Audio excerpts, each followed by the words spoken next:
नमस्ते बच्चों। हिंदी सुलभ भारती कक्षा 8वीं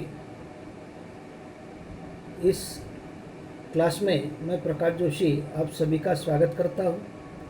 बच्चों, हमने पिछली वीडियो में हमारी जो प्रथम सत्र परीक्षा है, हमारा जो मूल्यमापन होने वाला है, उस मूल्यमापन का जो प्रश्न पत्र है, प्रश्न पत्रिका जिसे आप कहते हैं, उसका जो स्वरूप है, किस तरह से हमें जो प्रथम सत्र परीक्षा है, हमें किस तरह से प्रश्न वहाँ पर आने वाले हैं, तो हमने पिछली वीडियो में शुरुआत की थी। बच्चों, हमने बताया मैंने आपको कि हमारी जो प्रश्न पत्रिका है 3 विभागों में यहाँ पर की गई है। पहला जो विभाग 20 अंक का, दूसरा 10 और तीसरा 20। इस तरह से हमारी जो प्रश्न पत्रिका है इन 3 विभागों में बढ़ चुकी है। हमने पहले विभाग में देखा, आपके सामने स्क्रीन पर फिर यहाँ पर दे रहा हूँ कि जो पहला विभाग है उसमें गद्य, पद्य और आपको 5 प्रश्न तैयार करना है। इस तरह से 20 अंक का हमने पहले विभाग में देखा था। अब बच्चों, इस वीडियो में हम दूसरा विभाग और जो तीसरा विभाग है हमारे प्रश्न पत्रिका में, वह किस तरह से आने वाला है और आपको कैसे उसका उत्तर लिखना है, इसकी हम आज चर्चा करने वाले हैं। तो चलो बच्चों, हम देखते हैं आज हमारा दूसरा विभाग जो है 10 अंक के लिए व्याकरण विभाग आपके सामने स्क्रीन पर रखा है। यह 10 अंक के लिए है। आपको व्याकरण विभाग में जो प्रश्न आने वाले हैं वह कौन से आने वाले हैं, तो इसमें पहला जो प्रश्न है, यानी हमारा प्रश्न क्रमांक 3, यहाँ पर पहला जो प्रश्न आने वाला है, लिंग बदलकर आपको लिखना है। जो आप इस व्याकरण में पढ़ चुके हैं, लिंग बदलकर लिखिए, इस तरह का आपको सवाल आने वाला है। जैसे आपको पता है लेखक, इसका अगर आपको लिंग बदलना है तो उसका लेखिका, यह आपको यानी पुल्लिंग और स्त्रीलिंग इस तरह से यहाँ पर आ गया है। और दूसरा उदाहरण आपके सामने मैं रखता हूँ, पुरुष, इसका लिंग बदल कर आप क्या लिखेंगे? श्री, बराबर है। और जब मैं बच्चा यह कहूँ आपसे, तो इसका लिंग बदल कर आप क्या लिखेंगे? बच्ची, बराबर है। तो इस तरह से आपको यह प्रश्न, आपको इसका जवाब आपको लिखना है, लिंग बदल कर यह लिखना है शब्द। अब उसके आगे हम देखते हैं बच्चों, 2 अंक के लिए यह था पर्यायवाची शब्द, आपके सामने स्क्रीन पर रखा है। पर्यायवाची शब्द भी 2 अंक के लिए आने वाले हैं। क्या करना है आपको? जिससे आप मराठी में समानार्थी शब्द कहते हैं। जिस तरह से नौकर, नौकर को पर्यायवाची शब्द आपको दास, यह आप बता सकते हैं। जिस तरह से साहस, साहस, इसको पर्याय आपको हिम्मत, यह आपको शब्द आप बता सकते हैं। खाना, खाना, इस शब्द को पर्यायवाची शब्द आप भोजन, यह आप लिख सकते हैं। प्रतीक्षा, इस शब्द को पर्यायवाची शब्द आप इंतज़ार लिख सकते हैं। और बीमार, इस शब्द को आप रोगी, रोगी, इस तरह से आप पर्यायवाची शब्द उसे लिख सकते हैं।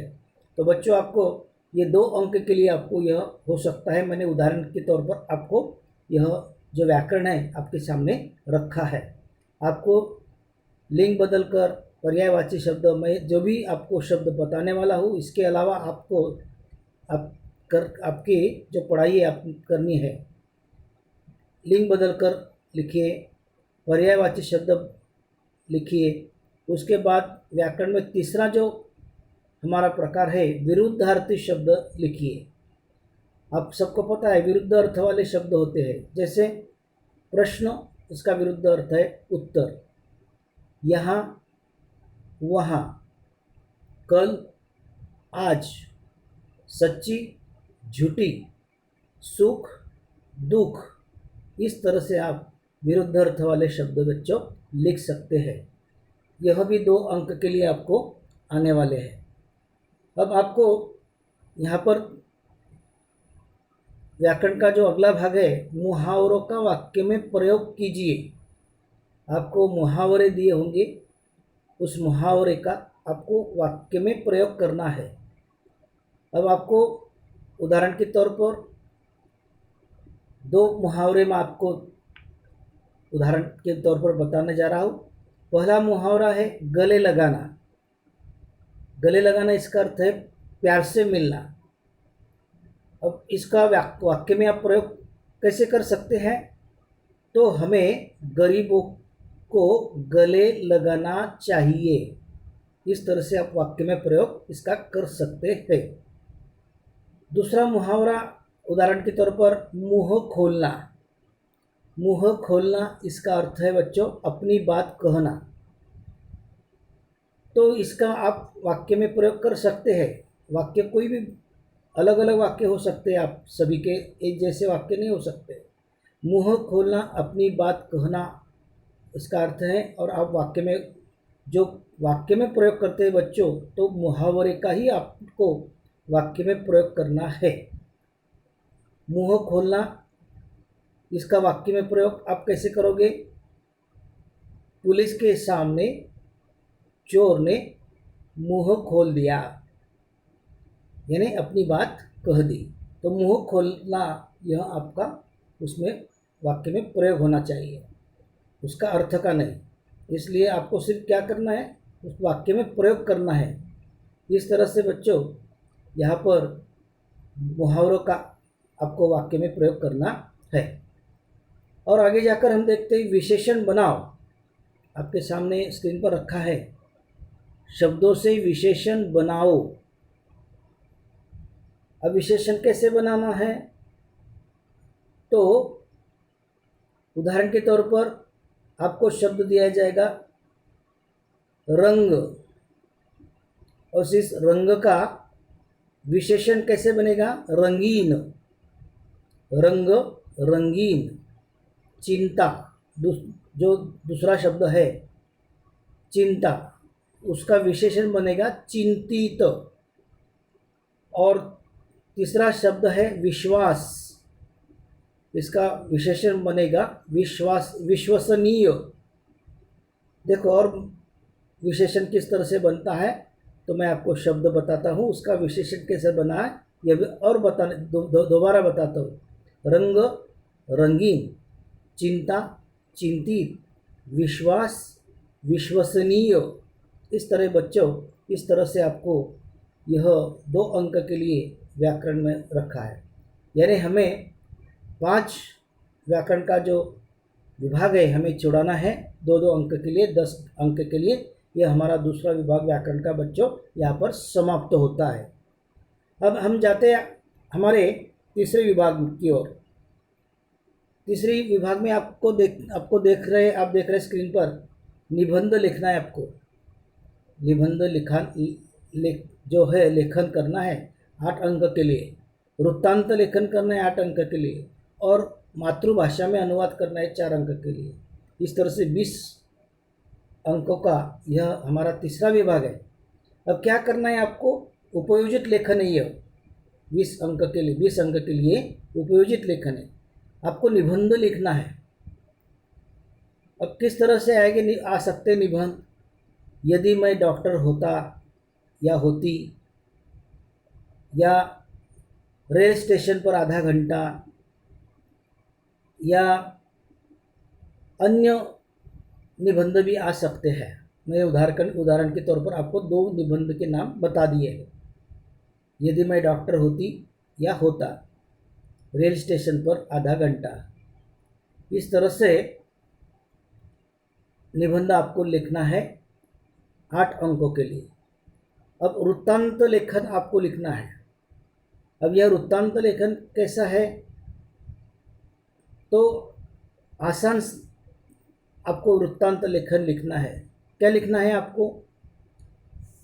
अगर आपके स्कूल में उत्सव मनाते हैं, जैसे हमारे स्कूल में गणेशोत्सव मनाते हैं, शारदोत्सव मनाते हैं, तो किस तरह से यह मनाया जाता है, कैसे मनाया जाता है, क्या क्या इस उत्सव में होता है, या आपके स्कूल में विज्ञान की प्रदर्शनी का उद्घाटन समारोह संपन्न हुआ है, तो किस तरह से वहाँ पर उद्घाटन हुआ है, उसका सारा जो वृत्तांत है, यह वृत्तांत आपको लिखना है।